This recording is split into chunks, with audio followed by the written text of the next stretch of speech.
රටම කම්පාකල් ඒ අන්දුරු මතකය සහ යුක්තියේ සටන.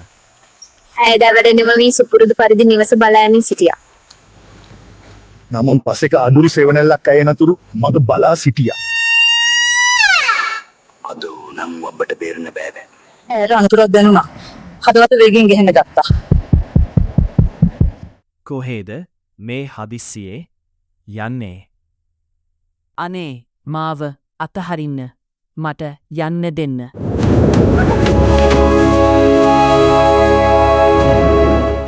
රාත්‍රිය තවත් අඳුරු වුණා. යුක්තිය සොයා යන ගමන එතැනින් ඇරඹුණා. ඇගේ ලෝකයම කඩා වැටුණා. නමුත් ඇය නිහඬ වන්නට සූදානම් වුණේ නැහැ. ඇය තීරණය කළ තමන්ට වූ අසාධාරණයට එරෙහිව නැගී සිටීම. පොලිසිය වහාම ක්‍රියාත්මක වුණා. ගම්මානයම කැළඹුණා. සෑම පින් අගලක්ම පරීක්ෂා කළා. වැදගත් සාක්ෂි කිහිපයක් හමු වුණා.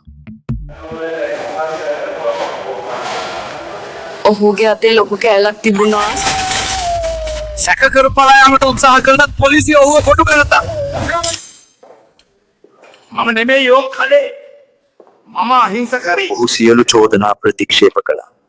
නමුත් විද්‍යාත්මක සාක්ෂි ඔහුට විරුද්ධ වුණා. වෛද්‍ය වාර්තා සියල්ල තහවුරු කළා. මෙය දරුණු අපරාධයක් බව. ගම්මුන් ඉල්ලා සිටියේ මොහුට දැඩි දබුවම ලබා දෙන ලෙසයි. බය වෙන්න එපා දුවේ. අපි ඔයා එක්ක ඉන්නවා. දක්ෂ නීති දෙයින් කණ්ඩායමක් ඈනෙමින් ඉදිරිපත් වුණා. නඩුව විභාගයට ගැනීමට නියමිත දවස උඩා වුණා. සියල්ලන්ගේම අවධානය යොමු වුණේ යුක්තිය ඉටුවන ආකාරය දෙසයි. ස්වාමිනී, සැකකරුගේ ඇඳුම තිබී විපටමත් තරුණියගේ DNA හමු වී තිබෙනවා. ඇය බොරු කියනවා විය නොහැකිද? ඇයට නැවතත් යමිහිරි මතකයේ විස්තර කිරීමට සිදු වුණා. මම කොහොමද ඒක අමතක කරන්නේ? ඔහු මගේ ජීවිතේම විනාශ කළා. ඔහුගේ දැස්වල කිසිදු පසුතැවීමක් තිබුණේ නැහැ. මේ තුවාලයේ සිදු වුණේ ඇය තමාව ආරක්ෂා කර ගැනීමට උත්සාහ කළ අවස්ථාවේදී. මම එදා රෑ කෑ ගහන ඇහුවා. මේ මිනිස්සයා පැනලා යනවා මම දැක්කා. විත්ති පාර්ශවයට තවදුරටත් කරුණු අසං කිරීමට නොහැකි වුණා.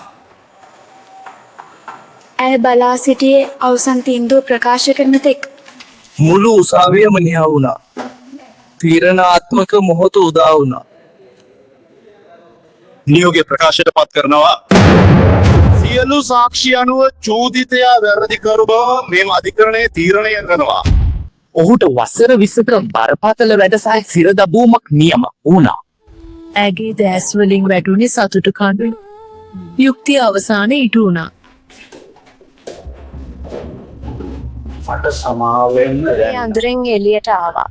නව ජීවිතයක් ආරම්භ කිරීමට ඇයට ශක්තිය ලැබුණා.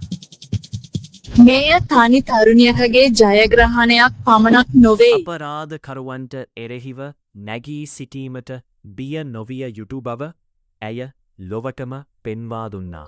සමාජයක් ලෙස අප මීට වඩා අවධානයෙන් සිටිය යුතුයි. දුක් විදින සියලු දෙනාට එය අදර ආදර්ශයක්. ඔබත් අසාධාරණය හමුවේ නිහඬ නොවන්න. මේ වැනි තවත් කතා දැනගන්න රවි විෂන් AI අපි සමග රැඳී සිටින්න.